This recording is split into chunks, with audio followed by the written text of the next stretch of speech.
family tree kind of started as a. Yeah, it started from this poem, really. This poem, and we'll talk about it a little bit later.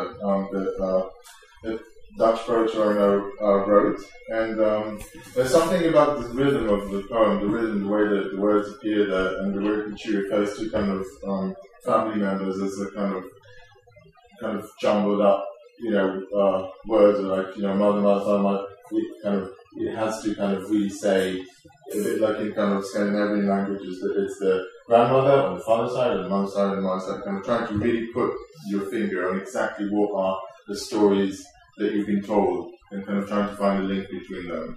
And this is the beginning. This was the starting point of the installation. And the installation works a bit like in chapters. So there's kind of chapter one, and then an interstitial, and then another chapter. And within the chapters, I'm trying to figure out things about my family, and I'm working with Lee DeVries, who's a kind of performance artist, and she's kind of trying to find out things too. And it's a little bit like the whole piece is a search. It's the piece is a presentation of a search.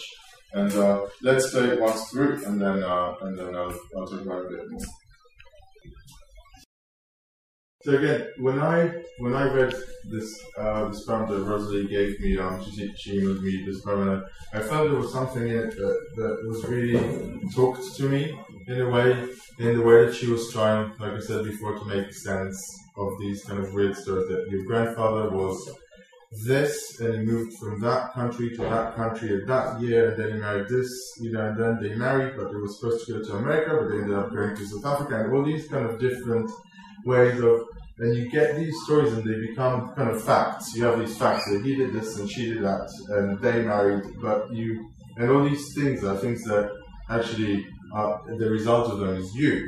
But at the same time you can't really, but at the same time you're thinking, why all these things happen at the same, why all these things happen? Is there a reason, like am I the reason? And try to find links. The other kind of starting point that I had visually is this memory that I have of my grandmother's house, where she had on the mantelpiece, she had like a family photograph of the family, and at the same time, she got, for example, a picture of me at the age of 10, and then she got another picture of my mother getting married, and it was kind of inserted into the corner of that picture, and then another one was inserted at the mantelpiece. It became this kind of boasting, it kind of looked like a tree of family photographs, and there was kind of no connection between none of them. It was like this kind of collage. There was a life, that all these things were again linked in some way, even though it wasn't really planned. And that's mainly the reason, for the setup of trying to have things kind of overlap, that the projectors overlap on the screens, and that it's this is where I came. That was my starting point in terms of visually the way that 7 channels work together. Something that interests me as an artist before, from long before this installation is, I'm interested in abstraction and in kind of in textures that I find around me. For example, the mesh, the mesh of the kind of stockings kind of reminded me of the mesh of the fence with the ocean, and kind of I was also trying to find connections between the things that I filmed and the things that I wanted to show. The way that I work is actually I don't work with a storyboard. I don't plan in advance. This is going to be exactly this, and this is how it's going to work. I film a lot of stuff. I filmed for this project something like 50 hours, and then I just start kind of working with the footage and finding interesting things and finding links between things. And in this case, it was also quite tricky because there were 7 screens to kind of spread the things up. Quite early on, I realized that in my kind of perfect world, that each one of the screens will do something different completely all the time, would actually be quite jarring and actually miss the point. So it's also about trying to find this balance between the vertical ones and the horizontal ones and the projections and the things that are behind the wall, and trying to kind of again create this kind of harmony and but something that is dissonant, because that search, that that quest for finding this truth about is actually something that is not very pleasant. It's something that you kind of it's a kind of it's like a quest. It's something that you just decided that you went upon and wanted to explore. I'm also, I worked a lot with architecture and kind of very hard-edged images for this installation. I was trying in the installation to also work with textures that come from nature and also from the human body. This is something that I didn't explore before this work at all.